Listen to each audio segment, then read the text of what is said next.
presidindo a Comissão de Igualdade Racial, tá? E vamos hoje nos reunir, um bate-papo, falar um pouquinho sobre o racismo, sobre o espiritismo. E cumprimento a mesa em nome do presidente, doutor Fabrício. Tá? Cumprimento o Josué, nosso convidado especial, doutor Alexandre, e também outro especial que é o doutor Fabrício, né, gente? Não pode esquecer. Fico muito feliz com todos presentes. Tem alguns que estão assistindo também a live, tá? Então, vou passar a palavra ao doutor Fabrício. Obrigado, querida. Sente, por favor, sente, Josué. Obrigado, Ulisses, pela participação de sempre. Muito boa noite a todos, sejam todos bem-vindos à nossa casa. Parabéns aí à Comissão da Igualdade Racial pela iniciativa. Eu acho que é sempre importante a gente trazer esse tipo de discussão. A nossa live aqui está bombando já. Esse tipo de discussão para que a gente possa, de fato, começar a entender que a igualdade, a isonomia, o equilíbrio, eles precisam ser naturais, nossos, né? E aí o meu parabéns, na verdade, hoje, especial é para Maraci, porque se você olhar para essa mesa, você conseguiu reunir aqui pessoas brancas e pretas para falar por um único propósito, que é o que interessa, né? Que é falar, de fato, na necessidade da gente começar a entender que a desigualdade só existe aos olhos de quem enxerga, né? E já que nós estamos aqui com o tema de religião, me permitam dizer que, independente de qual seja a religião, para todas a gente tem o fluido vital, que alguns chamam de alma, outros de espírito, enfim, cada religião dá o seu nome. Mas quando você tira a roupagem, essa carenagem, você tira a matéria, sobre um espírito sem gênero, sem cor, e apenas que deve amar acima de todas as coisas, como Jesus ou qualquer que seja o nosso seguidor nos pediu. Então, se o amor é de alma, ele deve prevalecer e não o amor do gênero, o amor da matéria. Então, com isso, eu desejo boa noite a todos, aos que estão nos assistindo pela internet, aos que vão nos assistir futuramente pelo vídeo no YouTube, e desejando a todos aí um belíssimo evento que seja bastante esclarecedor. Muito obrigado, viu, Maraci, por ter nos reunido nessa noite. Um tema importante para sobre o racismo religioso é muito importante, porque o que mais afeta não é a religião, é a cor, quando se fala do religioso. São dois fatos, junto a cor, os negros, e a religião, porque muitos não explicam no espiritismo, sofre preconceito, que não conferiam em Deus, e nós sabemos que um Deus é um só. A nossa forma de cultuar é diferente.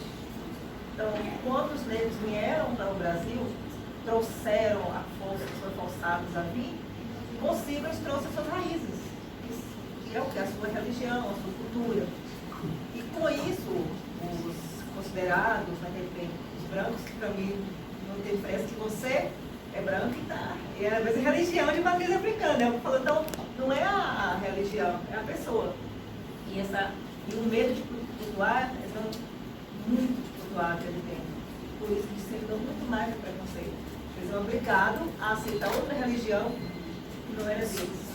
Eles são obrigados a cultuar uma outro tipo de religião. Para eles fazerem escondido. Mas hoje nós temos a liberdade de expressar o que nós queremos, de expressar o que nós sentimos e a forma de cultuar a religião que nós queremos. Porque afinal, a religião é ideologia.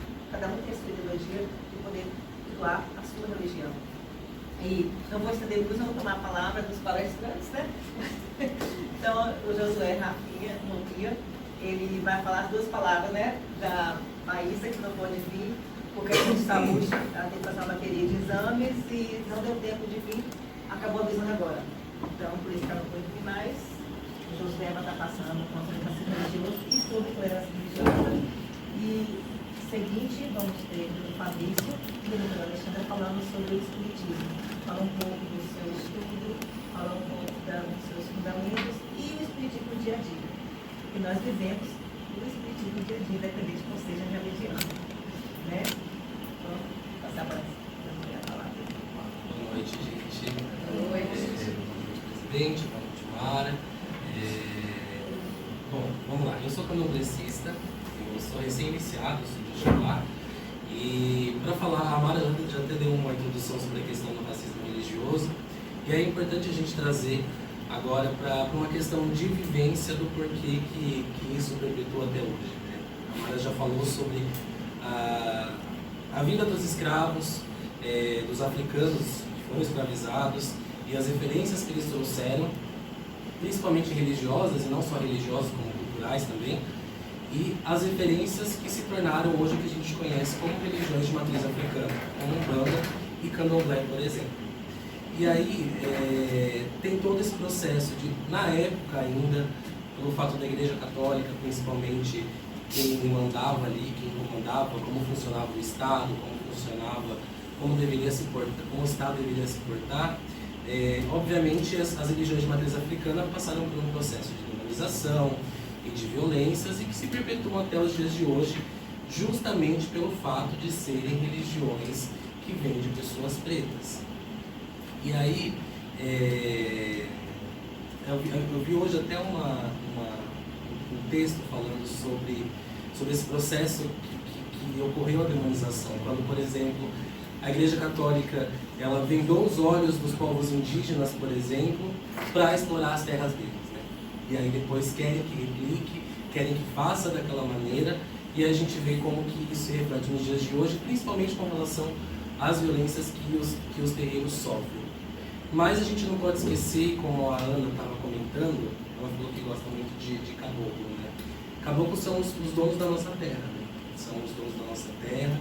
Valinhos é uma cidade de São Sebastião, que se a gente puxasse para o sincretismo, a gente poderia trazer para Oxóssi, por acaso da Umbanda especificamente, do Candomblé não. Mas assim, é uma terra de caboclo, é uma terra que ela foi construída à base de agricultura, à base de plantio, obviamente teve a questão da escravidão aqui na cidade, que é algo que, enfim, não é devidamente contado, mas é uma cidade de caboclo. Então, a gente já tem aqui, primeiro, esse sinal, essa presença de algo que hoje são de religiões de matriz africana. E aí a importância da gente levar isso em consideração e pensar na noite de hoje, né? Eu, enquanto homem negro, e aqui ainda a maioria de pessoas brancas, né, ainda hoje aparentemente está um pouco equilibrado. Está equilibrado. A Mara conseguiu dar uma equilibrada aqui. Mas a importância de, por exemplo, hoje a gente ocupar espaços como esse. Porque tendo a Mara como presidente da comissão, faz com que o tema seja debatido. Se fosse uma pessoa que não fosse negra, que estivesse ocupando esse mesmo espaço, o olhar seria diferente. O olhar seria diferente, a importância seria diferente. E a importância de nós estarmos em espaços. Por que eu estou falando de espaços? Eu sou candomblessista, como eu falei no início. E que é, obviamente, uma das religiões que mais sofrem a questão do racismo religioso. E aí eu vou até roubar um pouquinho a fala da Edna, que o Pedro e a doutora Mara também estavam assistindo, que a nossa religião, tanto a Umbanda quanto a Candomblé, são religiões que cultuam a natureza. Cultuam o chão que a gente pisa, como eu falei, dos caboclos, cultua a água que a gente bebe, que a gente cozinha, que a gente come.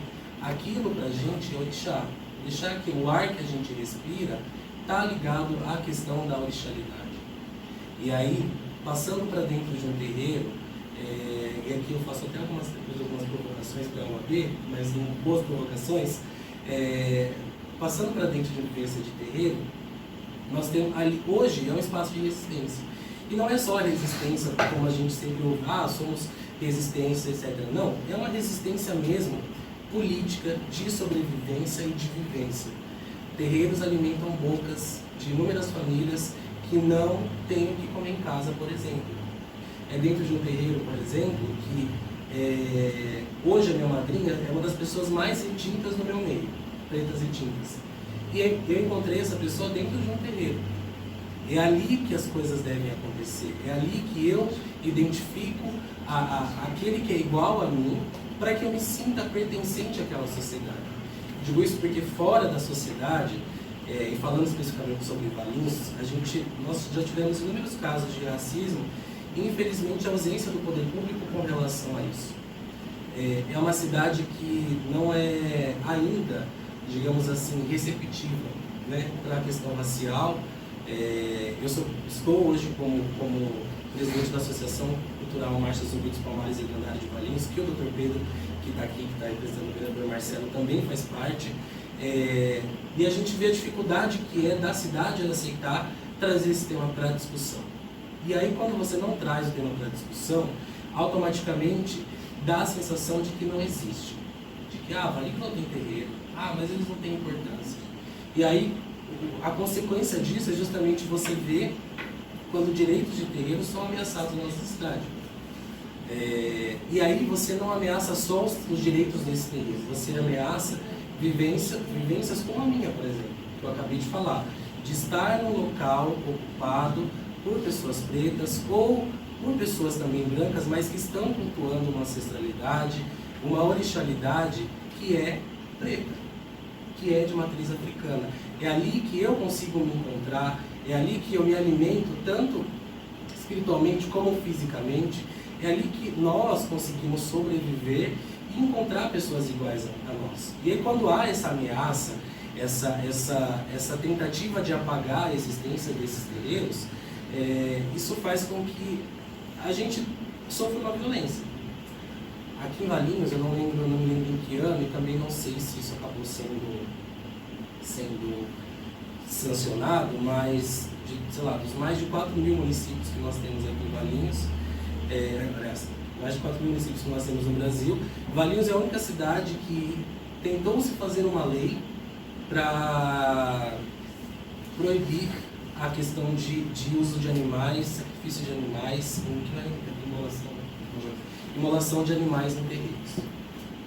A única cidade que teve um projeto de lei nesse sentido. E, como consequência, depois, o projeto não foi para frente, não funcionou, mas, até acontecer esse processo para que vissem que essa lei não tinha sentido, porque a STF já decidiu sobre isso, já tem jurisprudência sobre essa questão, mesmo assim, tivemos terreiros aqui na cidade que sofreram diversas fiscalizações para tentar parar aquele rio. E aí, de novo, eu faço o mesmo questionamento que a Edna havia feito, que ninguém aqui come galinha com pena, né? Acho que não. Você esteja um pouco, né? Todo mundo, a gente mata uma galinha, a gente pega no açougue e tira um bicho antes, né, gente? Todo mundo sabe. E a gente come. Exatamente, já vem sem pena. Então, esse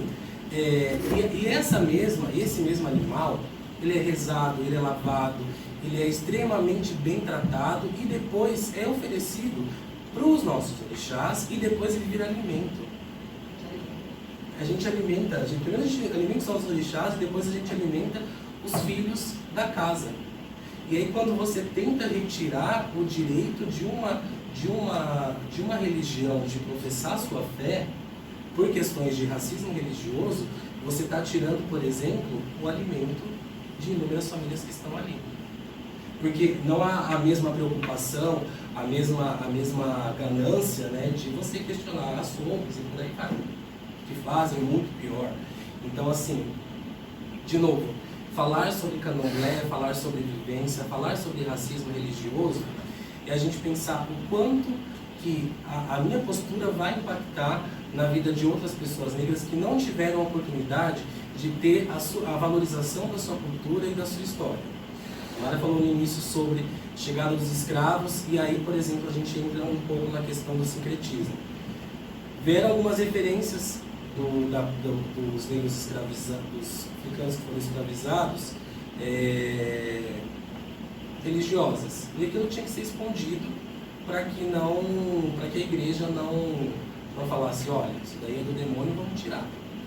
E aí passaram por exemplo, pegar algumas representações que vocês devem estar acostumados, por exemplo, como Ogum e São Jorge, Santa Bárbara e Iansã, como eu mesmo falei, do São Sebastião, para alguns é Oxóssi. Isso foi uma forma também de você sobreviver e você cultuar ali um orixá com um arquétipo um pouco mais próximo do que aquele que era da Igreja Católica, que era quem mandava na época. Só que a gente está falando de você retirar uma simbologia uma tradição e uma cultura de um povo. Isso é de uma violência extrema, porque, pelo contrário, aqueles mesmos que estavam demonizando essas pessoas, essa religiosidade, teve essa hipervalorização do cristianismo, que infelizmente foi um dos principais causadores do que a gente entende hoje como racismo religioso. Esse comportamento, porque a partir do momento que você olha para aquilo que não é eurocentrado, aquilo que não vem de uma cultura europeia, aquilo que não é branco, é feio, é do demônio, chuta que é macumba. E aí que a gente tem as violências. Se vocês pegarem dados do Disque 100 sobre tolerância religiosa, a maioria das denúncias que acontecem são justamente contra religiões de matriz africana. E não há outra justificativa a não ser pela questão da pele. Aliás, a não ser pela cor da pele que traz essa religião. É a mesma coisa quando, por exemplo, quando eu falei na Câmara na terça-feira sobre que a cada 23 minutos um jovem negro é assassinado. Aí as pessoas dizem, mas realmente, as pessoas são assassinadas no Brasil, as pessoas morrem disso, morrem daquilo, realmente, acontece, a gente sabe o que acontece. Mas não pela cor da pele. Tem um alvo que é direcionado para as pessoas negras. E aí não há justificativas de, mas isso, não, de jeito nenhum. E isso acontece também para as religiões de matriz africana.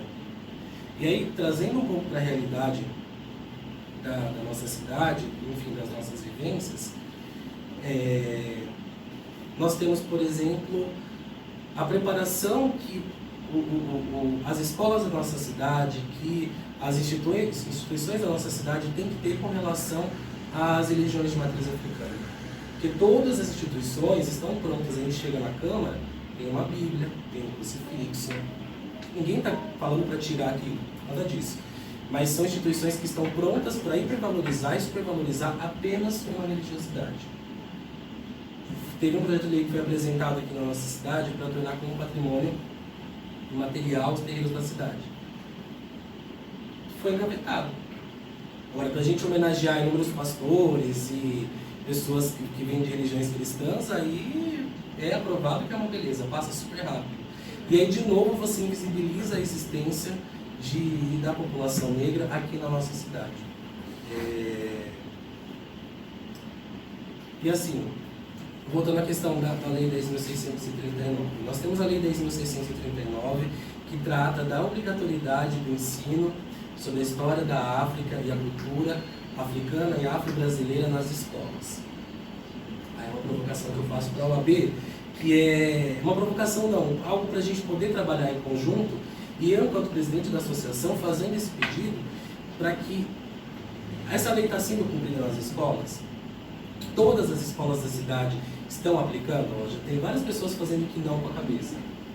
E aí, isso é horrível, porque a gente está falando sobre você não ensinar para as nossas crianças, como essa criança está me assistindo pelo seu nome, o quão rica é a sua diversidade cultural, o Cauã, a sua ancestralidade, e isso não é ensinado nas escolas. E o poder público, infelizmente, não faz a aplicação dessa lei. E aí vocês são advogados, podem falar melhor do que eu, mas se ela não for cumprida, o próprio executivo pode responder por nulidade, por inúmeras questões, porque é uma lei federal.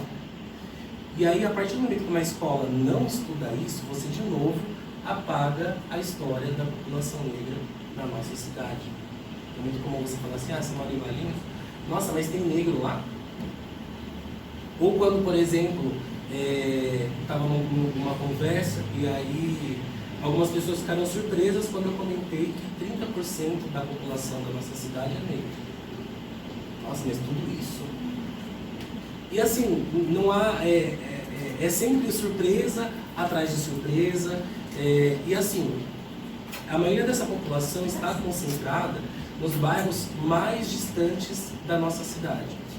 Que aí, de novo, a gente volta um pouquinho lá na história com relação ao que a Mara falou sobre o processo de escravidão. Nós tivemos a abolição, e aí, com a abolição da escravidão, a população negra foi empurrada para longe dos centros da cidade.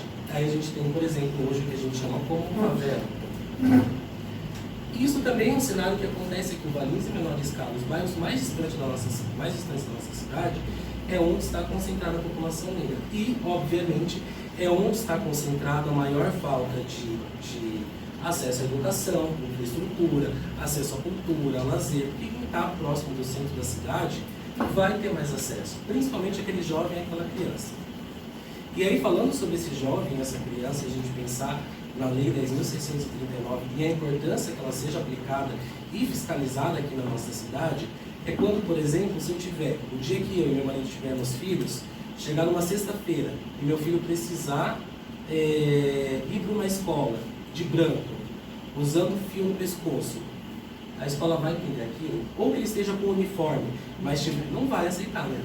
Ou ele tiver pelo menos com o fio no pescoço.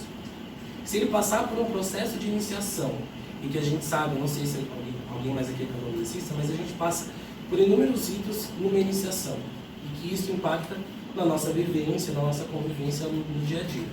Será que as escolas estão preparadas para isso? As pessoas não estão.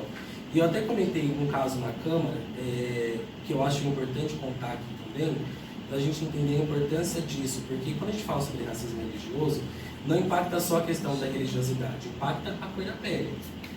Nós, enquanto associação, já recebemos denúncias, por exemplo, de uma menina que sofreu racismo numa escola, a escola não estava pronta para lidar com o tema, e ela chegou em casa, foi debaixo do chuveiro e começou a se esfregar para ver se ela mudava de corpo.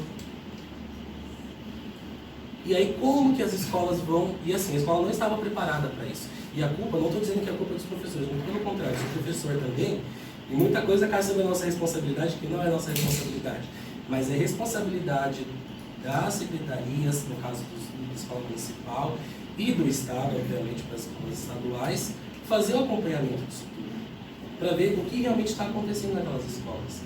Eu estive em algumas escolas no começo desse semestre e, assim, ninguém tem... Sei lá, eu estava numa sala, por exemplo, uma escola que não vou citar o nome, mas assim, eu estava numa sala com, sei lá, mais de 80 alunos. E eu falei, gente, vocês têm dúvida? Porque eu não gosto de ficar falando, parece que eu falo bastante, mas eu prefiro que as pessoas perguntem do que eu fale. E aí, ficou um silêncio.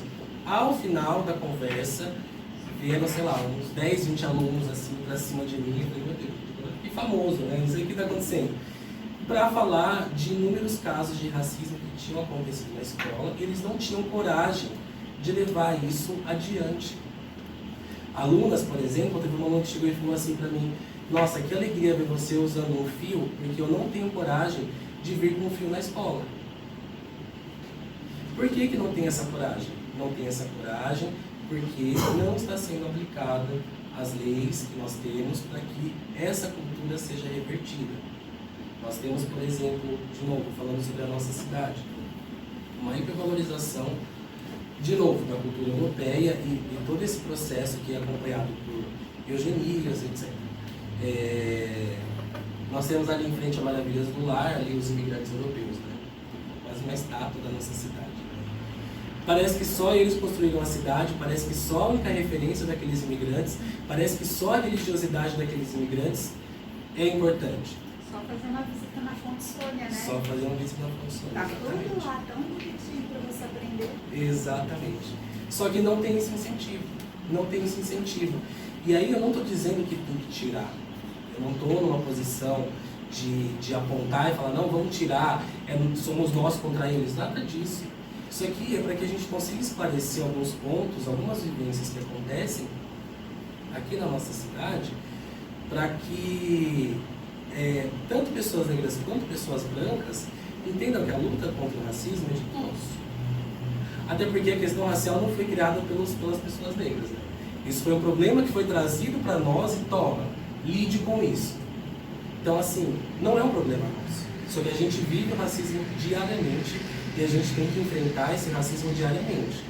Mas a responsabilidade para acabar com a questão racial passa igualmente e mais até para a população branca, que é ela que ainda causa e que ainda vive nesse racismo estrutural, nesse comportamento de intolerância que nós temos até os dias de hoje.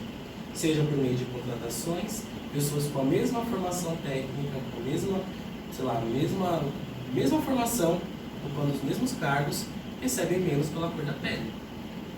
E aí você pode falar, não, mas fulano, ele foi pós-graduado. Ok, se você pegar o negro pós-graduado e o branco pós-graduado, há diferença salarial.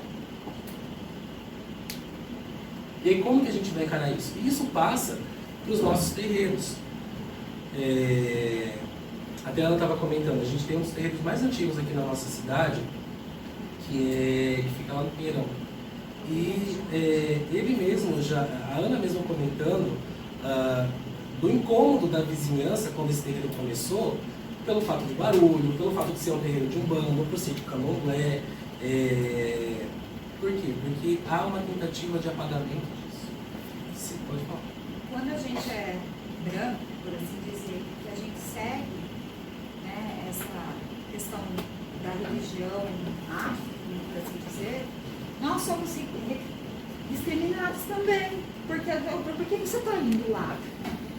Então, às vezes a gente se fecha, assim, porque eu vou levar a paulada dos outros. Então acontece bastante. Sim, sim. A gente estava até conversando aqui que a gente nem faz as coisas às vezes, porque. Pois é, assim, contando, eu fiz uma iniciação no mês de janeiro, acho. Fiz a iniciação. E eu tive que usar o Copredum 15 dias. Aí eu cheguei no churrasquinho, rapaz, por que você está usando isso aí? Eu falei, nada. Até que você sabe, eu vou responder o quê? Eu falei, eu sou da Umbanda e fiz uma iniciação, é da minha religião. Eu olhei assim, eu já cabeça, acabou com isso. Aí ela falou assim pra mim, mas se você chegar com o seu cliente e falar, eu sou advogada e umbandista, não vai querer. Eu falei, se ele não querer meu serviço para a minha religião, ele não merece meu serviço. Aí a minha querida que é minha cliente, né? Ela falou, não, eu sou sua cliente. Eu falei, tá bom. Mas teve esse... Ele sabia o que era, escrever eu falar o que era aquilo, quem sabia que era. Tem essa discriminação, eles viam né? que eu pegou essa Não quer entrar na religião. Mas queria saber da minha boca, pra que é isso, o que é isso? Eu falei, não, da minha religião, eu sou umbandista. Não fez mais pergunta, mas... Ô, Josué, você me colocou aqui, você me provocou, então deixa eu ir fechando os parênteses, né, para não ficar muitas coisas abertas.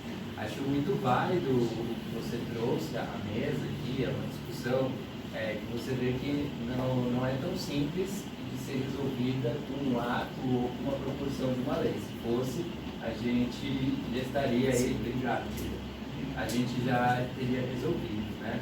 E aí só fazendo algumas ponderações.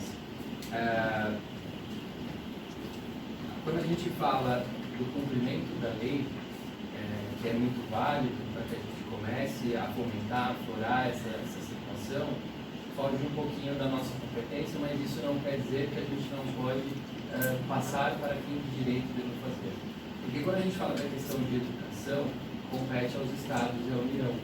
Então a gente precisaria levar essas demandas talvez à nossa leste, a gente pode fomentar isso, podemos aqui, eu e Maraci, assumir um compromisso enquanto entidade, de fazer esse intermédio para levar a nossa comissão estadual, levar as comissões que têm esse relacionamento com a Assembleia Legislativa, para que a gente possa começar a conversar e fiscalizar melhor a atuação dessa legislação. Mas, além disso, nós também podemos conversar com nossa promotoria, que, em regra, são quem tem que fiscalizar também, atuar, fazer um termo de ajuste de conduta aqui no município, caso identifique. Porque, veja, eu identifico que o problema, como você falou, não é do professor. Porque o professor talvez não tenha nenhum material adequado para colocar aquilo. O apostilamento talvez não tenha trazido o material. Os exercícios, as demandas que lhe foram propostas para passar para os alunos, talvez não tenha nem isso. Ou ele sequer foi treinado também como falar, como abordar quando ele for questionado do que se refere ao problema. Né? Mas o que nós podemos fazer aqui, e tem outras pessoas da diretoria que podem assumir o compromisso, é que hoje nós temos a Comissão da Ordem da Escola, que tem sido muito atuante, o Dr. Júnior está aqui, a doutora Alessandra também, que já participaram, né, em alguns eventos, a Ana, para a gente levar isso, e nós comentarmos junto com a doutora Thais Sofiati, que é super aberta, né, doutora, nesse sentido, e nós nos propomos a levar esse tipo de conteúdo para eles, estimulando eles a aproveitar isso. Né? Então, veja que a gente pode fazer muitas trilhas para a gente conseguir alcançar esse objetivo comum. Porque quando nós nos elegemos aqui, nós falávamos exatamente isso, cada um tem um olhar, foi como você citou, né? Certamente se a Maraci não tivesse ocupando esse cargo, o outro olhar seria dado nessa situação. Então você trouxe um olhar que de fato eu nunca me preocuparia, porque eu não tenho filho, né? E não acompanho ninguém assim uma criança nessa fase da vida, então não saberia de fato tem essa deficiência da nossa legislação, mas já que você trouxe, a gente precisa tratar. Então, a forma que eu proponho aqui, assumindo o compromisso, é da gente fazer esse relacionamento com a Comissão Estadual, levar conhecimento da nossa promotoria, mas acima de tudo, porque tudo isso vai ser burocrático, a gente conseguir fazer esse intermédio, né, a Ana, da comissão também, né, da OAB da escola, da gente fazer essa integração, essa comunhão de esforços, para pelo menos começarmos de alguma forma a introduzir, que seja em uma, que seja em duas, mas ao menos alguém vai sair dali com aquele conhecimento. Então me permita só essa parte. Enquanto eu começou falando na debate, e eu tinha comentado com a doutora Silvia e acho que a doutora Natália sobre a apostila de fazer, e foi sua ideia de criar uma cartilha, e a gente estava justamente falando de fazer uma cartilha não contando a história dos negros, mas falando sobre o seu empoderamento, a sua religião, e isso, já que você provocou, você vai nos ajudar a construir essa cartilha para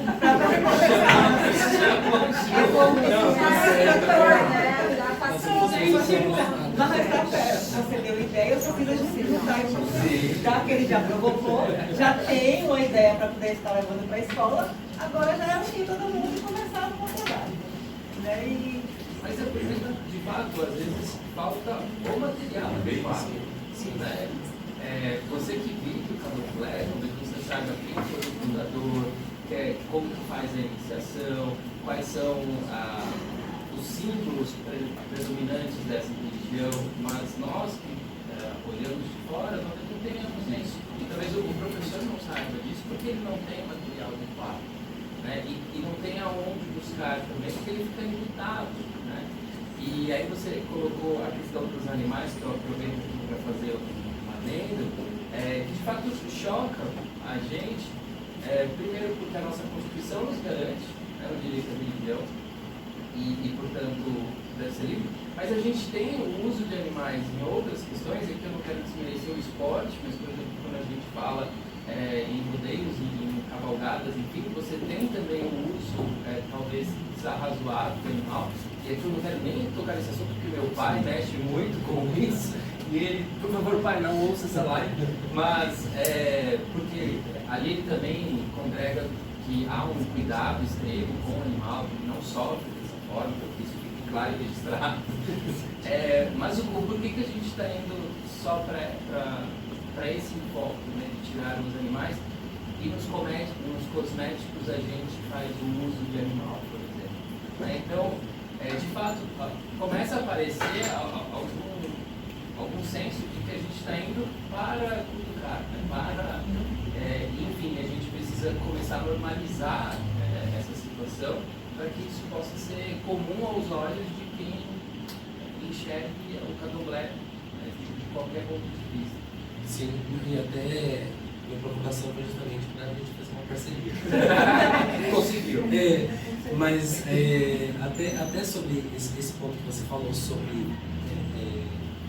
uso em cosméticos, etc.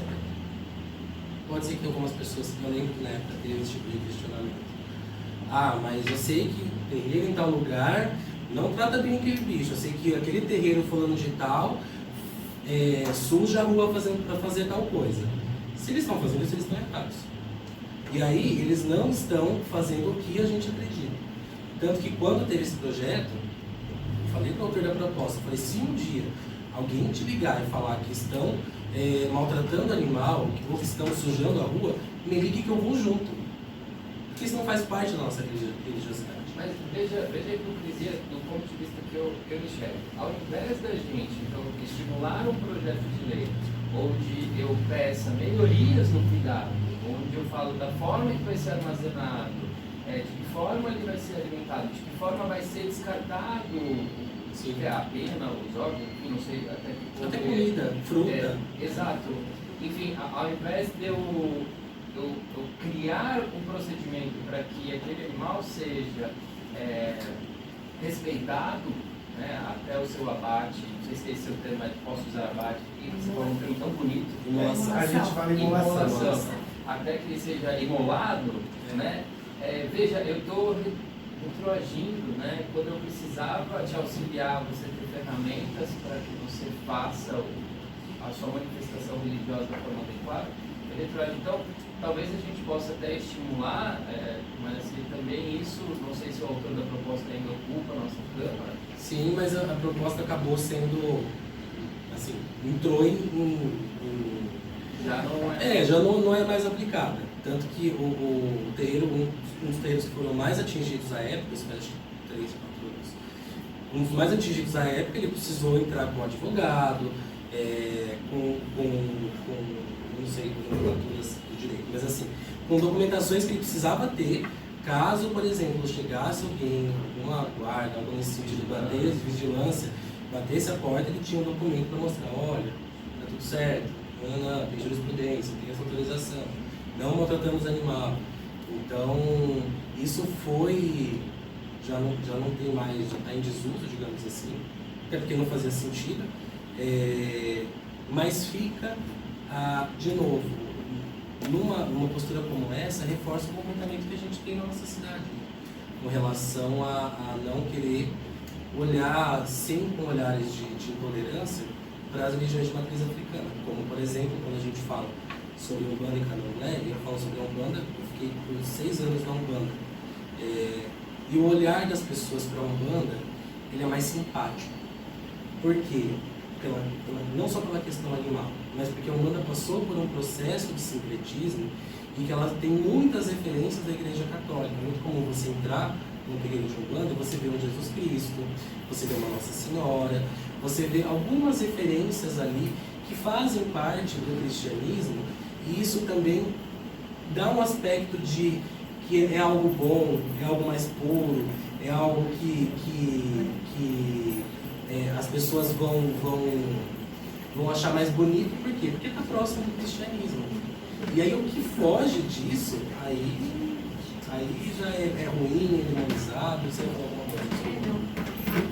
Na verdade, eu penso que talvez essa história, essa vista dos terreiros, de estar enrolando para trás, é uma falta, é uma hipocrisia, uma falta de conhecimento. Estava aqui ouvindo você falar e eu estava fascinada, porque tem várias coisas que a gente desconhece. Então, qualquer religião mais espiritualista, ela tem um pano de misticismo, né? De bastidores, né? Aquelas coisas. E quando a gente promove essas conversas, esses debates, cai tudo isso. Cai. A gente está falando de quê? A gente está falando de fé, a gente está falando de propósito, a gente está falando da tua história, a gente está falando de uma linguagem que eu tenho uma mentora nos meus trabalhos, que eu segui espiritualmente, em que ela brinca, ela fala, a religião é como sapato, tem um que me serve. Então, cada pessoa, às vezes, tem uma linguagem que atende agora. Porque uma linguagem diferente, ela merece ser explicada, porque ela sai da minha régua de conhecimento, ela merece ser explicada. Então, assim, só uma parte, eu estou aqui fascinada, achando maravilhoso você falar. Eu não conhecia o Candomblé dessa forma, principalmente essa questão da emulação de animais, não conhecia. Não, gente, eu não posso falar, porque eu amo todas as religiões, eu amo o ser humano, apesar de todas as características e dificuldades, porque eu me reconheço só por isso. Então, espero de coração que se promova mais essas conversas. Por isso acho extremamente importante mesmo no programa assim, de conseguir levar isso nas escolas, sabe? Porque essa, a vestimenta, o respeito que tem, eu acho maravilhoso. Eu tenho uma filha de 13 anos, a gente já está te atropelando, não, né? Já virou, já está virando uma conversa até massa. Eu sou de matriz, eu sou católica, né? Sim. Nasci lá, lógico, depois eu acabei caindo no catecismo. Então, hoje eu sou catecista praticante. Trabalho numa casa, assistencial que é aqui em Guarulhos, mas tenho o maior respeito por todas as religiões. Tenho a minha professora catecista, que é uma pessoa que eu amo, que eu falo que ela é minha mentora espiritual, hoje ela está no ano. Então eu brinco quando ela fala, ela me manda uma mensagem, olha, hoje vai ter gira, eu estou lindo, porque o que muda é a intenção. Então, eu tenho a prática na minha casa de rezar com minha filha, mas eu sempre falo assim, filho, esta é a visão do Espiritismo. A visão de tal religião é assim, a da outra é assada. A mamãe não pode falar dessa porque eu desconheço. E aí a gente começou um trabalho, que ela frequenta bastante para missas comigo, e nós fomos no terreno. Porque eu queria que ela visse o espiritual. E eu acho fascinante, eu acho lindo a expressão cultural, a energia, a vontade, a intenção nos olhos das pessoas. E quando ela chegou no primeiro momento, ela ficou super assustada, né, de ver as vestimentas, e a mãe já feliz, cantando, sabe assim, ó, já queria muito feliz. Aí eu falei, filha, eu falando para ela, olha, ela é isso. No primeiro momento ela ficou comigo. Ela ficou comigo. O nosso outro ponto é ir numa igreja evangélica para ela ver como que é o ritual. Tente identificar qual é a intenção. Qualquer terreiro, igreja, centro espírita, assembleia que pregue a diferença e a discriminação, tem uma coisa errada. Exato. Vamos chamar do princípio da Cinderela, né? O sapatinho tem que caber. E o que você colocou, doutora, é interessante porque eu tinha aquela visão com Exu, porque teoricamente Exu pra gente, né, quando você fala em histórias, é um negócio tão ruim, é algo que representa o inferno, as coisas, o demônio, né? E certa vez conversando com um amigo bandista, em Franco da Rocha, se sentiu bem lá, morando aqui. Ele falou, Exu não é nada disso, Exu é coragem, Exu é garra, Exu enfim, eu falei, não, isso é sério, e tira aquela roupagem, aquele cenário que foi colocado, enfim, por alguns valores que a gente vai colocando na nossa malinha que a gente vai aderindo, né? Aí eu acho que entra no que o José falou, naquela coisa do preconceito histórico, porque como que você consegue apagar uma história? Do demônio, eles oferecem o sangue do demônio, entendeu? Então é você pondo medo.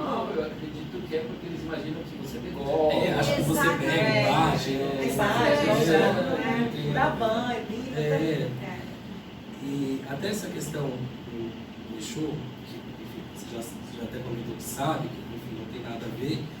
E uma das coisas que eu acho que mais incomoda pelo fato de Exu é que ele é uma das entidades que mais se parecem com o ser humano. Em termos de comportamento, em termos de desejo, em termos de malícia, de sagacidade, de você conseguir enxergar o mal e conseguir se defender daquilo. É uma entidade que é muito próxima do que nós somos enquanto seres humanos. E aí você tem um choque de realidade ali, né? Porque bebe, fuma, fala, gente, faz tudo que uma delícia, que não pode. Não é? Então xinga, exatamente. Então assim... Mas assim, por exemplo, você comentou da sua filha, e aí voltando à questão da vivência.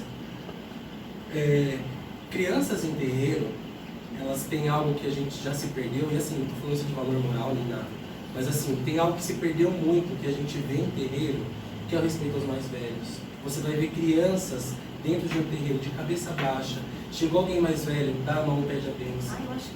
Passa na frente de um orixá, a pessoa bate a cabeça pro orixá, a mãe de santo falou alguma coisa, pediu sei lá, a mãe de santo falou o nome do orixá dela, ela põe aqui, a criança faz isso. Tá tocando atabaque, a criança vai pra frente do atabaque. Criança com 2 anos de idade cantando Yorubá.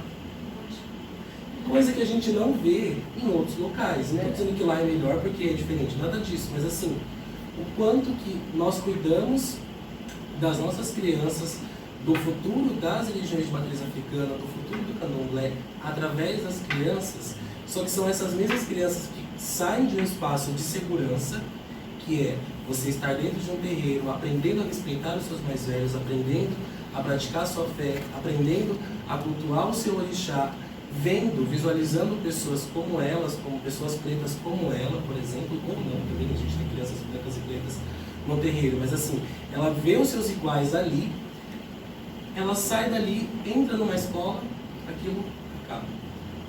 A minha madrinha, por exemplo, ela tem um filho, e assim, ela é hiper mega protetora, E você vê o quanto ela tenta deixar o menino o mais tempo possível dentro de um terreno, porque é um espaço mais seguro para uma criança. E aí a gente estava falando sobre a questão da escola. O que hoje eu percebo é que os professores que fazem isso, as escolas que fazem isso, na verdade, é por boa vontade do professor e do diretor em trazer esse tema. Não é algo que vem de cima para baixo, digamos assim. Então, às vezes que eu fui nessas escolas, foi porque o próprio professor, o próprio diretor me convidou e falou: vamos lá, vamos falar sobre esse assunto. Porque há o desconhecimento. Inclusive, no dia 28, eu vou no Ciro para poder falar sobre isso. E os alunos que pediram, eles têm a Lei 10.639 e chegou na parte de religiosidade. E os alunos pediram, falaram: a gente quer ouvir sobre religiões de matriz africana. E aí, assim, quantas crianças que acabam não colocando essa vontade, por uma falta de abertura, por falta de conhecimento. Então, enfim, não tem nada de errado nesse processo todo. Enfim, queria ouvir de vocês também. Se alguém tem alguma pergunta, eu já falei bastante já. E é a roda de conversa, É, a roda de conversa. Mas gente. o meu filhinho, meu terreiro é em BH, né? Aí ele foi lá fora, pegou um balde, chegou e falou: mamãe, agora dança pra mim e canta. Eu falei: pronto. Aí ele falou: mãe, só compra pra mim aquele que meu tio toca lá. Aí eu falei: compra. Aí tô de pé, né? Vai ser. E tá certo, é a vivência dele ali. Exato. Você acredita. Você está propagando o teu bem, né? Sim. Quando eu levei a minha filha, ela falou no primeiro momento, ela ficou assustada, e depois ela começou a gritar, mas realmente tinham várias crianças, Sim. né? E aí tinham os médios incorporados, os filhos iam perto, e aí ela começou a ver, o olho dela assim, meio de esquina, assim, né? Aí eu brinquei e falei: você tem os filhos? Depois ela saiu de lá e ela falou: nossa, foi muito bonito. São os rituais e que contam a história, a nossa história. É a nossa história, porque é muita hipocrisia da nossa parte nos diferenciarmos. Eu sou branco. A minha avó ancestral era cabocla. A minha família, meus ancestrais vieram da Espanha, mas a minha bisa, tá, sei lá o quê, ela era cabocla, então tem essa história. Então, nós não somos, não difere mesmo a nossa cor de pele, esse preconceito nosso que a gente colocou socialmente, uma forma de controlar e oprimir, é necessário mudar urgentemente. Mas sem ser toque não vai mudar da noite para o dia. Mas acho que conversando, passando realmente a informação de uma forma coerente, explicando que não existe essa competição, mas é só explicar mesmo. É essa a história. Eu adoro isso. Eu sou uma pessoa meio apaixonada. Pode. Você sabe que é engraçado que, do ponto de vista da onde eu enxergo, a gente tem inúmeras religiões hoje, né? A gente falou aqui muito de catolicismo, evangélicos, né? Mas hoje até assistia o Fred, que estava lá saiu do Big Brother, estava falando de alguma outra religião que eu nunca tinha ouvido falar. Olha, talvez seja até um desmembramento da Umbanda, do Candomblé, não sei se é falando como lei, mas você tem as religiões também nipônicas, né? Você tem o budismo, tem as orientais, você tem o Seishumaye, que nem é considerado exatamente, mas você não vê, teoricamente, essa resistência para você conhecer o budismo, o Seishumaye, né? Então, você, de fato, você começa a tentar entender onde começou essas discussões, né? Então, natural, né? Mas em que momento que a gente, alguém pregando bem, alguém pregando o amor, alguém querendo fazer algo bom, você falar que não deve ser frequentado. E aí que é meu ponto que eu não consigo matar charada, José. Eu acho que a vestimenta é o diferente, porque a gente, aquela coisa nossa, porque aquilo que é velado, agora puxando um pouco para nossa. Amo o catecismo, me atende porque eu falo que eu acredito na reencarnação, eu acredito na reencarnação, eu acredito na reforma íntima, eu acredito na aplicação da minha vontade não, da minha melhora diariamente, com todos os escritos, esses que eu estou vendo aqui, está adiante, está não preciso esperar uma outra vida para ser diferente. E aí, quando você vê uma vestimenta e a nossa catecismo, não dá para negar que, historicamente, ainda brinco lá, e falar, você não quer dar curso? Eu não sei que eu sou muito transgressora, não sei se você é uma professora, porque o cadecista, às vezes, ele também se acha um acadêmico da espiritualidade. Né? Por quê? Eram advogados, eram médicos. Então, por que é mais fácil você chegar e falar assim, eu sou cadecista? Porque ele vem revestido de um título, né? De um título de sociedade. Né? Tem uma porta no céu e no inferno, sei para onde você vai, o que acontece, você vai ficar tantos dias no tal lugar. E, na verdade, ninguém sabe nada. Nós cultuamos aquilo que conforta o nosso coração. Eu acredito na melhora. Então, quando a gente pensa numa religião africana que tem o estereótipo, que tem aqueles que eles chegaram aqui, eu fiquei fascinada quando vocês chegaram. Não consegui pensar. A gente já saiu dançando. Eu não me controlo. É. Eu sou uma pessoa que não me controla. Eu tenho um problema de controlar. Então, só que algumas pessoas chocam, porque é o diferente. E acho que tem também mais um ponto aí, que é assim, se a gente partir da premissa de que a maioria das religiões, não todas, mas a maioria das religiões, elas fazem um culto ancestral. Seja católica ou evangélica, vai cultuar Jesus Cristo. O Espiritismo também faz um culto ancestral, também com base em Jesus Cristo. O budismo, a mesma coisa. As religiões de matriz africana também. A diferença é que a gente não cultua ancestrais que são brancos. Nossos ancestrais são orixás, são os ancestrais pretos, então assim, há uma diferença. E ali, quando você não cultua uma ancestralidade que não seja europeia, que não venha dessa que não tenha passado por esse processo de demonização e etc., aí é horrível. Então acho que aí talvez seja a resposta que você... Mas você fez uma provocação para mim, eu vou falar para você. Será que Jesus era branco? Não é, de jeito nenhum. Mas ele é vendido, né, é a melhor palavra, mas assim, ele é lido como uma pessoa branca, né? Não. E ele vem de uma... ele ganhou, assim, digamos assim, a força dele, né? Com base principalmente da Igreja Católica. E aí ela pintou moldou esse Jesus Cristo como uma pessoa perfeita, uma pessoa branca, uma pessoa sem erros, o suprassumo do que é branco. Não, gente. Foi um ser humano e não foi santo. Assim como os meus ancestrais não foram santos. A diferença é que a gente pega o que esse ancestral fez de bom e a gente replica o que ele fez de bom. Porque aí é uma visão já minha, mas eu não acredito em perfeição, em santidades, em que eu ter uma vida limpada, de jeito nenhum. Porque se você acredita nisso, você entra num ponto de punição. Porque a minha religião não tem no sentido de, mas se você for homossexual, Deus vai te condenar, porque olha o Jesus Cristo que ele foi perfeito, Deus não gosta... Não, gente, não, vamos parar. Porque assim, todos nós somos passíveis de erros. Todos nós, e se você tem Deus de fato no coração, a sua mente não reproduz intolerância ou racismo religioso. Se a sua mente ela também tem Deus assim como o seu coração, aí tudo bem. Que infelizmente não é o que a gente vê. Mas e aí, gente? Quem vai fazer o comentário?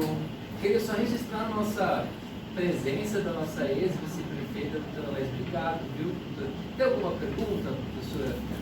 Quase nem conversa comigo. Agradecer o convite, um prazer estar aqui. E para mim também, eu gosto muito de ouvir, sou suspeito para falar nisso, mas ele estuda com muita propriedade, tudo, participações e tudo muito. Então, a gente aprende, né? Eu também sou católica e, assim como tua filha, eu tinha medo também. Ele sabe disso, eu tinha medo, eu tinha apavorado com corporações.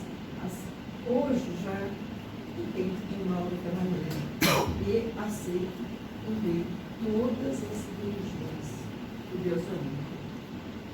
Então, as diferentes formas de louvá-los, né? De louvá-lo tem que ser aceito. Então, é isso. Vibrar, reforçamento. Eu acho que a máxima é, se você faz o bem, o que estaria errado, né? O que você está propondo é ser melhor. Eu acredito que o candomblé é exatamente isso, né? Eu sou bem leigo em candomblé, mas eles também pensam em se reformar, em ser melhores todos os dias, né? Sim. E aí só porque você faz a emulação, você tem, isso e é um demérito, né? Mas se no seu âmago você está se reformando, se você está fazendo bons propósitos para a sociedade, se você está contribuindo, né, elevando esse lado social, exatamente porque você trata de animais que isso desvaloriza, eu tenho certa dificuldade de entender, mas para nós, né, no catecismo, doutora, a gente se propõe a melhorar dia a dia dentro daquelas qualidades que o Evangelho, segundo o Espiritismo, nos colocou. No candomblé, me permita a pergunta, segue a mesma linha. Assim, nós seguimos tradições, né? Então, o culto à orixalidade, principalmente, para a nossa, assim, trazer para a linguagem aqui, nossa evolução, digamos assim, para o nosso crescimento espiritual, para o nosso fortalecimento. Então, o culto à orixalidade é justamente para me fortalecer, para me trazer equilíbrio, para me trazer bons caminhos, para que eu tenha isso, eu tenho também que fazer o bem, eu tenho que não prejudicar o próximo, e mais principalmente para que eu esteja fortalecido com a minha ancestralidade, para que eu consiga caminhar e ter a minha trajetória de vida e, obviamente, tendo bom convívio.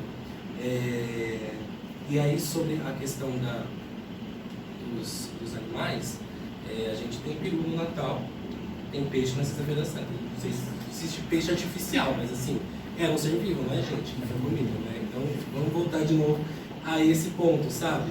E é um alimento nosso também. É um alimento. Não tem... Você falou uma coisa? Você falando assim, eu penso, não consigo parar de pensar que realmente a falta de conhecimento é que dá essa sensação, né? Porque talvez eu no imaginário infantil imaginava mesmo os animais daquela forma satânica. Né? Então assim, sabe, filme de novo? E não da forma que você colocou. Você colocou no ritual, no seu ritual de abater esse animal, antes de você ingeri-lo, o pessoal do povo que está ingerindo, você está oferecendo ele para os orixás, que é parecido, guardado as proporções, me perdoe se eu falar uma besteira, mas quando a gente, antes de se alimentar e que o prato já está pronto, a gente primeiro oferece aquilo e agradece o kardecismo dos nossos mentores, no catolicismo dos nossos santos, nós agradecemos aquela energia, aquela força maior que nos move. Que nos deu aquele alimento. Acertei, aprendi. E que nos deu aquele alimento. Exatamente. Porque seja a fé, seja lá qual for, se você for católico, você, sei lá, é devoto de Nossa Senhora de Fátima, e você acredita que ela, por exemplo, quem te deu o seu emprego, aquele seu emprego quem te deu a comida à sua mesa. Exatamente. Então, assim, ali, dá 3 pilinhas, eu não estava achando, eu não dei os 3 pilinhas que eu saí de casa. Eu estava achando a minha carteira. Eu falei, seu Longuinho, nessa hora a gente vira tudo dentro da religião. E é justamente isso, você agradecer. O animal ele é louvado, ele é cuidado. Eu ponho minha cabeça no chão para aquele animal. Então, assim, não tem como. E aí, quando, de novo, mas eu ouvi dizer que tal local faz diferente. Aí é um problema daquele local que está fazendo errado. Aquilo é candomblé. Diferente daquilo, você pode chamar do que você quiser, só que ao mesmo tempo o peso é muito maior para as religiões de matriz africana. Como, por exemplo, a gente teve semana passada, essa semana, um caso de um pai de santo que está sendo investigado por abusar sexualmente de uma filha da casa. Gente, abusos acontecem há quanto tempo nas igrejas? João de Deus está aí para provar. Então, assim, só que o peso é muito maior para as religiões de matriz africana. E a justificativa não tem outra a não ser racial. Mas você fez uma comparação muito legal, doutora, que certa vez eu conversava com o meu esposo também, em relação a isso, porque ele tem uma resistência de ir aonde eu frequento, ele frequenta muito a casa de uma igreja católica, é tudo certo, né? E aí eu tentando entender o motivo dessa resistência, e ele falou assim, eu me sinto bem com aquela questão de passe, né? E aí só para a gente entender, dentro do catecismo você vai passar por uma explanação, onde vai ser lido um texto do Evangelho, e depois você vai para um passe, pode passar por uma orientação de alguém que vai lhe passar como que você deve proceder dali para frente, qual é o seu tratamento, enfim, diante daquilo que você está recebendo. De uma forma bem resumida, né? Eu falei, você vê que tem uma similaridade com o catolicismo? Ele jamais. E vamos lá. Você entra, o padre faz uma preleção, faz a homilia. E aí, exatamente o que a gente chama de palestra. E aí, o passe que nós tomamos é dado por um grupo de pessoas que foi treinado. Mas e quando todos os católicos levantam a mão e falam assim, vamos abençoar essa filha que está aqui na frente no casamento? Não é um passe. Você está passando energia e vibrações ali. E aí, quando você vai no confessionário e ele te fala, chega em casa e reza 10 Ave Maria, 3 Pai Nosso, não é o evangelho que a gente faz em casa? Não é uma similaridade, é porque eu tenho nomes diferentes, como a professora colocou, e a forma de fazer isso é diversa, aí me Já não incomoda. serve. Sim. Por Mas exemplo, o catecismo tem muito, vem de alguns terrenos que se fazem isso de uma forma, que a gente não pode esquecer. Qualquer religião, ela tem um agente, que é o agente ser humano. E tem a intenção desse ser humano, e tem a forma que ele compreende. É a mesma coisa que o catecismo, quando eu comecei a estudar, em que eu conheci algumas pessoas que vinham assim, eu tenho uma dificuldade de arrastar correntes, então, você vê, é seu karma. Eu falei, estava em letra miúda. Estava em letra miúda, porque não.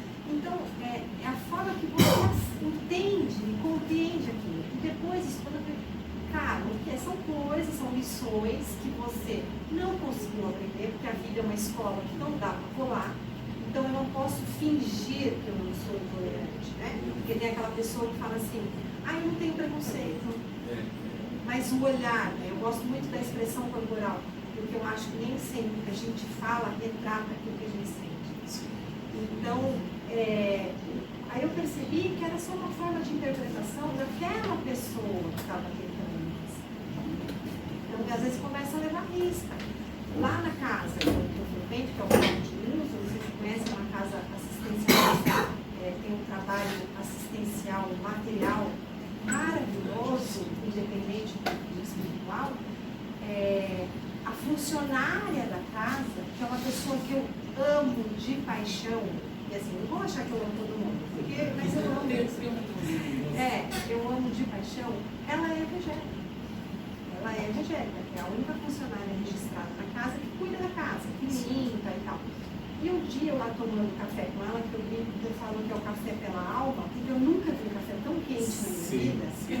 Eu falei para ela assim, mas por que você não é catecista? Né? Porque ela fala assim, essa casa é um filho para mim. E ela cuida, e tá lá com aqueles catecistas ortodoxos, os mais liberais, os mais que não sabem por que estão lá, mas o ser humano tá lá. E ela fala para mim, mas por que você não é catecista? Ela falou assim, eu assisti, eu vim, mas eu não sei, eu me identifiquei com o pastor da minha igreja. O que ele falou passou no meu coração. Eu falei, Fulana, eu te amo.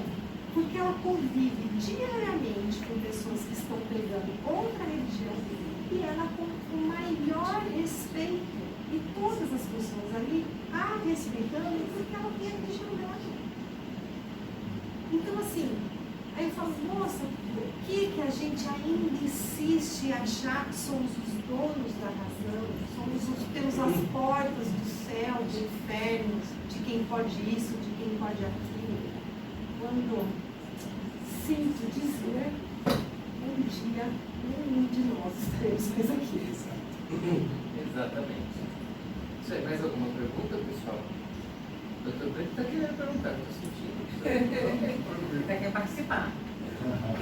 Assim. não tenho tanta experiência para falar a respeito, então estou mais como ouvinte, aprendendo. Mas, Josué, eu acho que esse é um trabalho mesmo de formiguinha, porque eu, assim como a doutora Alexandra, eu fui tocado porque eu também confesso para você que eu tive uma outra visão. Não tão como a dos filmes, a dos seriados, assim, né? Não tão serial killer, tão sangrento, mas jamais imaginaria, por exemplo, que há um bom tratamento, que vocês façam uma ingestão disso, também de fato ficar lá na rua para acontecer, entendeu? E aí hoje você traz toda uma... Você tira esse véu, né? Você me abre os olhos, então novamente assumo o compromisso da gente levar esse tipo de informação, porque se o nosso poder público não o faz, a gente tem essa obrigação agora que nós sabemos, né, dessa verdade, para a gente passar a difundir isso como a verdadeira verdade. Sim. Né? Então eu assumo aqui o compromisso, peço a internet sempre da Maraci, para a gente fazer aí essa congregação, óbvio, da escola, que é com o acompanhamento legislativo, para a gente ver se é possível a gente incitar os vereadores a pensar a respeito, em fiscalizar esses animais, em dar mais poderes para a zoonose, e aí você começa a entender que o animal está sendo de fato bem cuidado e não só proibido o seu uso. Certo? Então esse é o meu compromisso que eu assumo aqui publicamente na cidade e na frente desses queridos aqui, tá certo? Com você, minha querida. Muito feliz, tá? Nesse bate-papo, esclareceu para os todos, eu entendi um pouco nossa religião, o preconceito que a gente já passa, e eu acho que faltou um pouquinho do espiritismo não para debater, ou chegou por aí? Do espiritismo, a visão que eu trago é que nós sofremos de fato algum preconceito, mas muito bem colocado pela doutora, toda vez que a mudança dói, né? Você mudar aquilo é doloroso por si só. E por mais que eram estudiosos, né? Allan Kardec é um cientista, ele é matemático, ele é químico, ele tem a rejeição da associação de mestres de país. Então aquilo com certeza é um negócio que mexe no ego, né? Eu fui rejeitado. Mas não dá para colocar na mesma régua da discriminação que você sofre, né? Porque certamente ele teve um apoio, fiquei toda arrepiada. Não dá para você colocar na mesma régua, uma vez que ele teve um suporte, ele conseguiu uma tipografia e fazer o seu semanário, as revistas, ele conseguiu no correio postar isso, ele conseguia levar para outras pessoas e começou a disseminar. Eu já acho que vocês não tiveram essas oportunidades. Vocês não podem ir numa gráfica e falar assim, quero lançar meu livro aqui sobre o Exu. Imagina, será que qualquer livraria vai entrar ali e falar assim, vamos lançar seu livro aqui sobre os poderes do Exu? Você entende? Tem essa coisa, né, do Exu, da pombagira, não é? Sim. Isso, Tem a pombagira. E aí eu conversando com essa minha amiga, que eu Você falou, eu conversando com a pombagira. tomando uma champanhe, eu falando com essa minha amiga, e ela disse, nossa, mas a pombagira, né, que você estereotipa ela como uma prostituta, uma mulher que também, se fosse, né, qual o problema? Que ela, pelo contrário, né, ela é o núcleo da feminilidade, né? Ela desperta o feminino, ela te desperta para o casamento, ela te desperta para as suas relações, ela te incentiva nessa parte amorosa, né? E não essa coisa pejorativa, né, que as pessoas têm assim, eu sou católica, mas eu vou lá na Umbanda, vocês vão me pedir. Não é? Para me trazer não sei quem, 7 dias, não é? Então aí você vai lá, e na verdade o que é isso? Porque a nossa intenção, a nossa oração, porque depende se você vai lá na Umbanda, se você vai orar para Jesus, você vai orar para Maria, mas aquilo que você ora com o seu coração, que aquilo vem bem, ele vai voltar para você. Eu gosto muito quando ele fala assim, são alguns ditados que eu ouvi dizer, nós não sabemos o que pedimos, mas Deus sabe o que nos dá. Porque nem sempre aquilo que a gente pede no o ideal para nós. É o que nós precisamos para aprender. O Espiritismo ele tem isso que eu gosto, que é esse seu desafio diário de lidar com o próximo, principalmente o próximo que mora na sua casa. Exato, é isso, não é isso? Precisa arrumar a casa primeiro. Nossa, esse próximo. Você fica joguinho, só dei uma olhada ali. Porque a gente fazer uma caridade, o Espiritismo prega muita caridade, né? Muito ali a caridade material. Quando você auxiliar, dar um ombro amigo, ouvir alguém que você não conhece, é muito fácil. Eu brinco quando eu venho entrar na casa e falo, vou colocar minhas asas, né? Sim. E Você fala baixo. baixo. Sim. E aí, e aquela pessoa que convive com você, e às vezes você já não tem tanta tolerância. Eu, Sandra, assim, tive meus questionamentos quando eu entrei na casa. Porque eu comecei a ter, eu nunca fui uma mulher de doce, fantástica, espírito. Eu sempre tive uma coisa meio assim. E um dia eu tinha que conversar com a diretora da casa, uma situação, e a gente estava lá pisando. Espírita, você sabe, doutora, fala de fantástico, alguma coisa. Eu pensava assim, eu sou assim, eu não falo desse jeito, eu não consigo ser desse jeito. E aí, quando eu entrei para conversar com a dirigente da casa, e aí o meu pensamento, eu conversei, aí na hora que eu estava saindo, ela me perguntou assim, nós contamos com o seu nome. Eu falei, estou no caminho certo, não preciso falar devagarinho, nem falar, porque às vezes você também tenta se encaixar dentro de um perfil que não existe. Sim. E é só reforma íntima, é só se modificar por íntima. É sempre isso. Eu passei por muitos religiões, né? Que ótimo! Eu nasci na Católica, mas a minha família já fazia rituais de candomblé.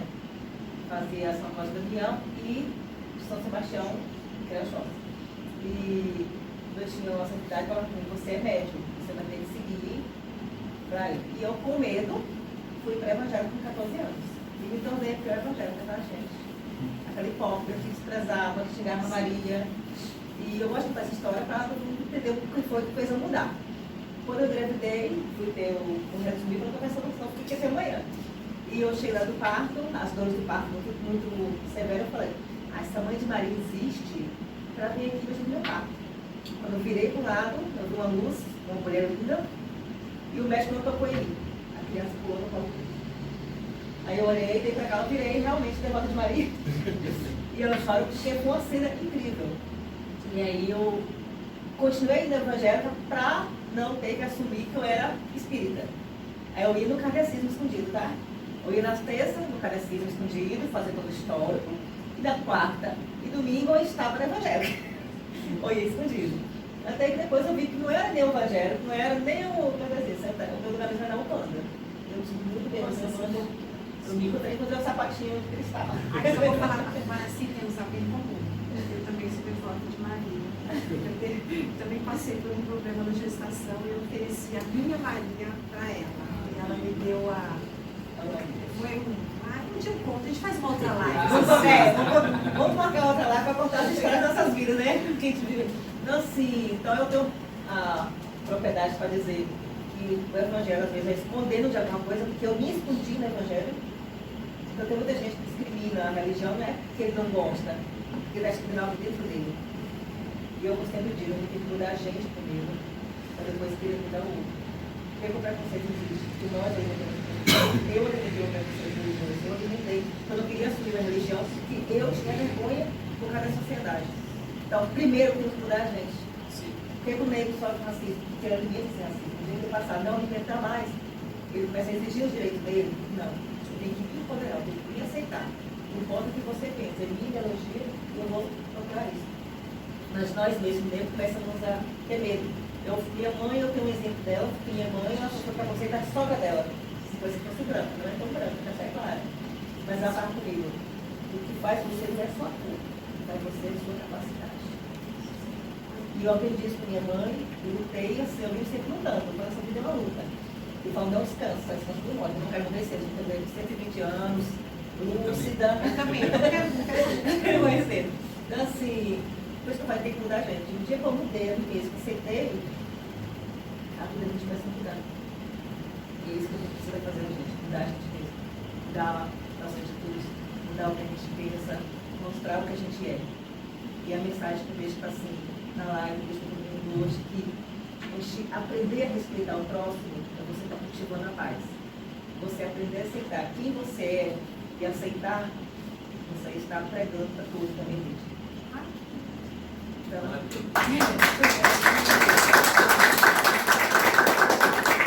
muita distância, porque até amanhã, né? Não, sim. Mas eu acho que você conseguiu algo incrível, que foi tirar mesmo essas intenções que a gente tinha. Eu estou colocando eu e você na fogueira. Pode tá? pôr, pode pôr. Porque, de fato, essa roupagem a Umbanda não, convivi com a doutora Natália, que é umbandista, e eu já tinha uma noção bem diferente, mas no Candomblé, de fato, não tinha isso. E mais engraçado, que eu não tenho acesso, porque agora pensando, salvo esse amigo lá de Franco da Rocha, eu não conheço muita gente, mas eu estou pensando aqui, será que eu não tenho muitos amigos no network de Candomblé que não se expressam com medo dessa repressão, né? Vou só fazer fica à vontade, Até no ano passado, inclusive, quando foi essa questão de você se autoafirmar e etc., teve até algumas campanhas de alguns terreiros para que quando o IBGE fosse até as casas para fazer o levantamento da religiosidade, a quantidade de pessoas que acreditam em determinada religião no Brasil, teve campanhas internas para que terreiros de Umbanda e Candomblé, quando o IBGE batesse a porta, falasse: eu sou umbandista, eu sou candomblessista. Porque mesmo com o IBGE na porta da casa da pessoa, tem gente que ou fala: eu sou espírita, ou fala que é católico por conforto, ou tem vergonha de falar mesmo qual é a religião, que isso é um pouco menos até. Mas quando a pessoa afirmava que ela era espírita, Umbanda e Candomblé entrava como outros. Nunca entrou ali porque não pontuava, não dava porcentagem. E aí teve uma campanha maciça ano passado para que quando o IBGE fosse até a casa as pessoas falassem: olha, eu sou candomblessista, eu sou umbandista, para que nós pontuássemos lá nas porcentagens, para que virasse estatística, porque o que não existe não precisa ser cuidado, né? Não precisa de direitos, não precisa ter direitos iguais. Então, a partir do momento que você fala: não, pera, nós existimos, aí a coisa muda. Talvez esteja aí o problema da lei não ser aplicada nas escolas, né? Deve ser tão mínimo o Candomblé, por que a gente vai mudar todo o nosso material, né? Josué, você sabe dizer quantas casas tem aqui de Apocalipse? Eu ia falar isso agora. Nossa, eu estava curiosa para saber quais são as diferenças mais marcantes entre o Umbanda e o Candomblé. É possível falar ou é um moleque muito extenso? É bem extenso, assim, é mais fácil, como o Edson diz, é mais fácil você falar qual que é a semelhança do que a diferença, assim, porque... Vamos lá, doutor. Isso que eu ia falar, é mais fácil vocês eu verem. vou adorar. É sábado à tarde? Mas amanhã quantas tem. casas tem aqui? Olha, a gente tem inclusive até um livro que é escrito pela comendadora Edna Lourenço, que hoje eu tenho até ela levantar os terreiros daqui. Eu até podia ter trazido um exemplar, mas já vai vir uma nova edição. Quando vier a nova, eu venho trazer para vocês. Se não me engano, registrados, porque assim, a gente tem muito terreiro de fundo de quintal, que não tem registro, não tem alvará, por uma série de burocracias que são colocadas, que está correto, mas que não tem alvará. Tinha acho que 25 de Umbanda, cerca de 25 de Umbanda, e Candomblé oficial naquele livro tinha um, mas eu sei que tem 2 aqui em Valinhos. Além daquele tem um que eu sei que é de fundo de quintal. Candomblé é pouco, mas ao mesmo tempo eu não sei se há esse receio de se assumir e da casa, porque a casa também tem que querer entrar nesse catálogo. Tem que querer falar: não, beleza, eu quero entrar nesse catálogo. Não sei se, por exemplo, há uma resistência em querer dizer que é do Candomblé, justamente por ser barato, porque é complicado, porque o jogo é bruto. Então, assim, eu acho que pode ser que tenha essa resistência, mas via de regra, a gente tem muito mais casas de Umbanda do que de Candomblé, isso é fato. Aqui a gente tem oficial no livro 1 e oficial fonte Josué são 2. Então, é isso. de candomblé é pouco. Mas Umbanda, pensando na cidade, fora os de fundo de quintal, é bastante. Mas Campinas... Ah não, Campinas é uma infinidade. Eu não lembro quantos são, mas assim, Campinas é... Mas aí talvez aquela região que você falou são mais afastados dos centros. Tem Rio Bom, tem Rio Grande. É, Mas assim, não, Campinas tem bastante, mas não sei se tem noção de... Não, não precisa. O meio que eu frequento é em Campinas. Por mais que tenha bastante, de fato, principalmente no terreiro onde eu frequento, teve perseguição, principalmente por meio da prefeitura. Então, assim, multas por bobeira, né? Porque não tem estacionamento. Olha, quantas igrejas evangélicas a gente vê com uma portinha de nada? Tem estacionamento na frente? Não tem. Então, você vê que tem muitas burocracias que são exigidas para tentar o que não aconteça, né? Então, até complementando até o que vocês já falaram, a questão da Umbanda, né? Posso falar com mais propriedade, que é a minha religião, o que eu acrescento também, porque eu sempre estudei em colégio católico, eu tive que esconder a minha religião por conta disso. Eu não sei como é que está agora, mas eu era obrigada a esconder, senão eu não podia estudar no colégio, né? Eu até... o colégio em Campinas, né? O colégio do Barreto, eu não sei como é que está hoje. Mas é interessante, porque eu também já frequentei outras religiões, né? Já vi como é que era a igreja evangélica, eu sou curiosa, é o que a gente estava conversando, né, doutora Marcelo? É interessante porque a visão que eu tenho, a religião são os caminhos, porque o foco, a meta é um só, né? Por isso que eu vejo também que muitas pessoas, elas se escondem atrás de algumas religiões, né? Mas que elas façam alguma maldade de falar, mas eu sou evangélico, eu sou espírita, o que for. Por isso que na Umbanda a lei maior é a lei da moralidade, né? Importa a prática, né? É isso que importa. Então é interessante. Hoje, de fato, temos muitas religiões, porque estamos no Brasil, né? Temos muitas influências, mas acho que o que prega hoje, o que é religião mesmo, é a moralidade. Isso que você falou tem até aqui no ano retrasado. Eu gosto de falar isso, gente, não para mostrar quem sofre mais, não, é para que as pessoas se conscientizem do que acontece. No ano retrasado, por exemplo, tinha um terreiro que estava sendo construído aqui, hoje já está normal, enfim. E aí o terreiro foi autuado enquanto estava em construção, porque a rampa de acessibilidade para quem utiliza a cadeira de rodas não estava ali. A rampa estava sendo construída, não sei se você lembra. A rampa estava sendo construída. E aí teve fiscalização do poder público para saber por que não estava pronto. Gente, era um terreno em construção. Se você pega um terreno vazio, você fala, cadê a saída de emergência? Corre no meio do mato, né? Sei lá, vê o que você faz ali. E assim, justamente por isso, porque igrejas, a gente vê que, gente, igreja evangélica você pode abrir uma garagem que... Embaixo de bar, exato. Você pega, depois você tira o perdão. Eu saí é pecar, né? Eu saí é por baixo.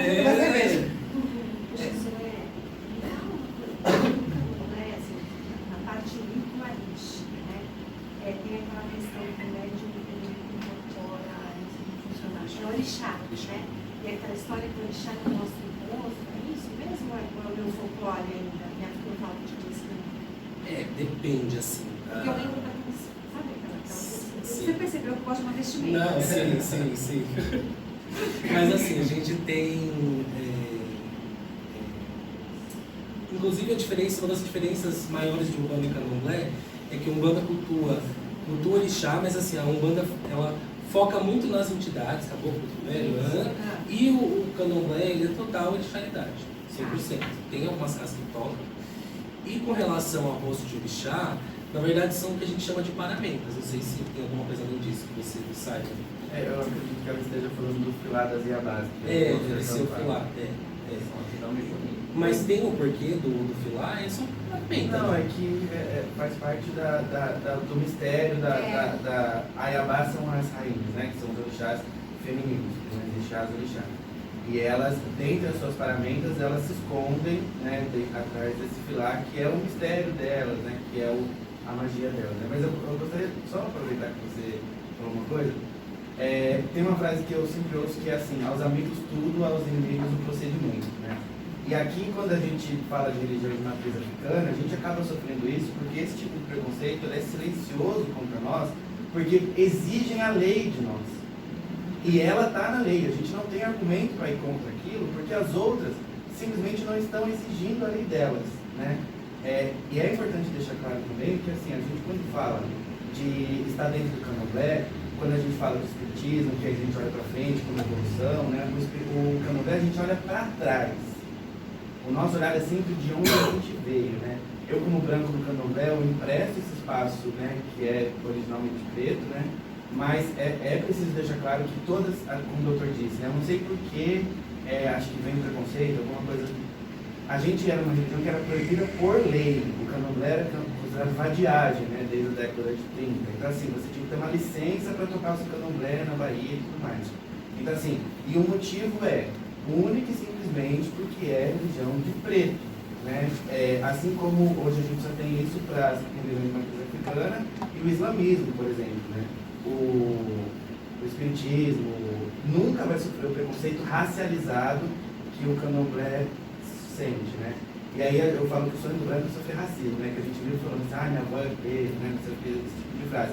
A gente só consegue sentir um pouquinho do que é racismo quando a gente é um branco dentro do candomblé, porque existe aquele racismo, mas o alvo não é a gente. O alvo são as pessoas pretas. Então, eventualmente é uma bala perdida que acerta na gente, mas o alvo são as pessoas pretas, né? E a gente acaba se tornando, dentro do nosso culto, a gente é um culto de comunidade. Então, apesar de ter as festas públicas, todo o nosso culto acontece dentro, no fundo de quintal, como a gente diz, na cozinha, especificamente, né? Então, assim, todo o nosso culto é baseado na cozinha. Então, quando a gente chega, as nossas culturas são ensinadas de um para o outro, como se faz a comida desse, como se faz a comida daquele, como que se reza esse bicho, como que a gente vai tratar esse bicho, como a gente vai lavar esse bicho. E aí uma curiosidade até para o doutor, que ele falou assim, mas e as penas, né? Onde vai ser? A gente não descarta nada. Nada, nem da pena ao bico, da pata à carne. Tudo é usado. E eu só para finalizar uma coisa que eu gostaria de falar. Calma aí, pai. Pra onde vai? O que a pena vira? Algumas coisas a gente são a voz de culto, que a gente não abre, mas a gente usa absolutamente todo o bicho. Do sangue ao bico. Todo ele é usado. Nada descartável. Nada descartável. O couro do bode vira o atabaque, enfim, todo ele é usado.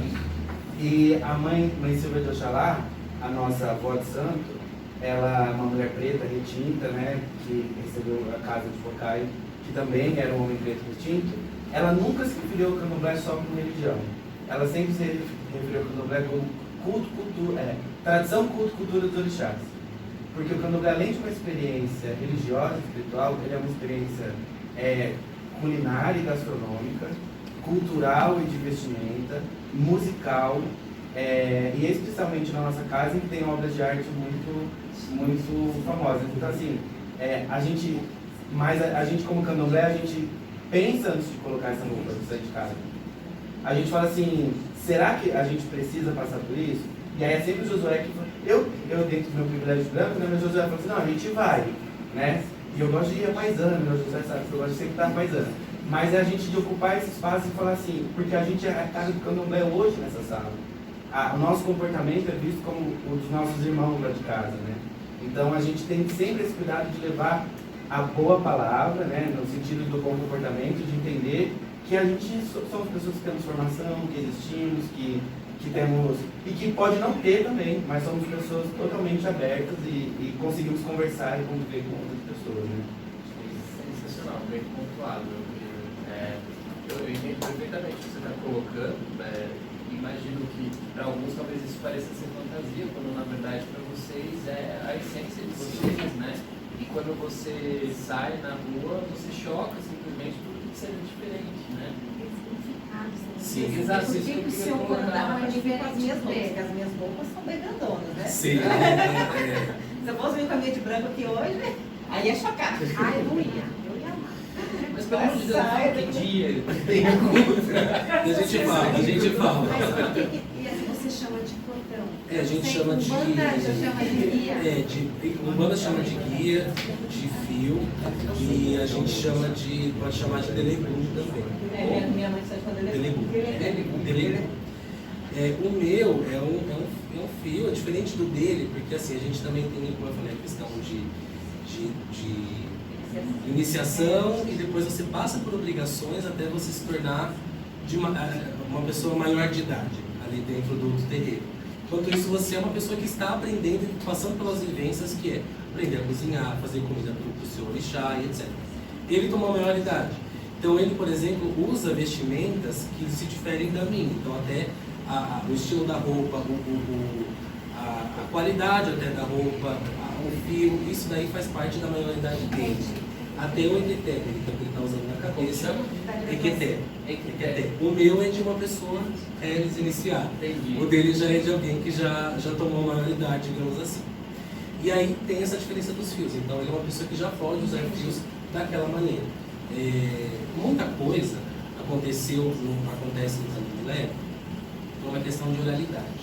Você falou, o doutor falou sobre registros, e imprimir o que aconteceu. Isso tudo nosso ou foi roubado, ou foi queimado, e muita coisa ficou pela oralidade. Por isso que a gente tem essa questão de ouvir muito mais velho e aprender com os mais velhos aquilo que eles sabem, para que a gente tenha conhecimento e possa replicar lá na frente.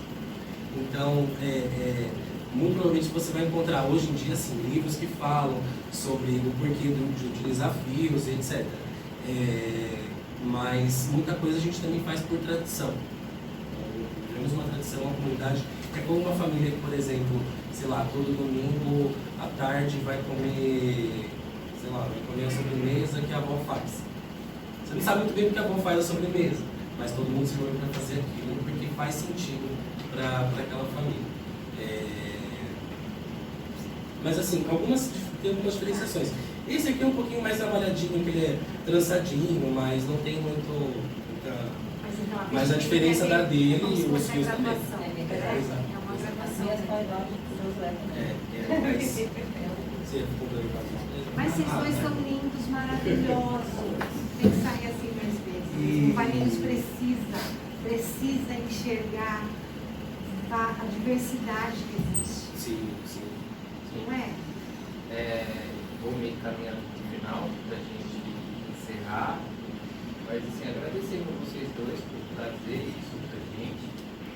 Agradecer a moça, a mulher da noite que proporcionou esse encontro, a doutora Maraci. Não sei se em outras gestões a gente já abriu esse debate, mas achei de extrema importância e relevância, porque ao menos aqui na live a gente teve 39 participantes e aqui a gente tem um número menor, mas certamente são 39 mais este número, mais o pessoal do YouTube, que já tem uma outra conscientização e que vai poder levar para qualquer outras pessoas, e a gente começa a fazer o nosso trabalho fluido. Então, obrigado mesmo por ter trazido esclarecimentos assim com bom humor e de uma forma tão leve, né? Porque sempre que a gente vai falar de racismo e discriminação, a gente, por óbvio, a nossa história não é uma história leve, é uma história de barbaridades, né? Mas vocês trouxeram aqui para a gente de uma maneira tão inclusiva, tão acolhedora. Eu já estou querendo, se a doutora me acompanhar, a mãe assim já está lá. Enfim, porque me parece ser assim, uma cultura. Quando o Edson falou que é da culinária, aí já me convenceu. Aí música, enfim, o resto eu nem ouvi direito. Então, agradeço em nome da toda a diretoria por proporcionar para a gente, por me incluir nesse debate, me permitir falar aqui com quem tem propriedade para isso. E agradeço a todos vocês aí, ouvintes, e aos que estão aqui com a gente também, que a gente possa fazer a nossa missão, que é pegar esse conhecimento e disseminar, para a gente tire esse ódio e veja só o amor. Então, muito obrigado.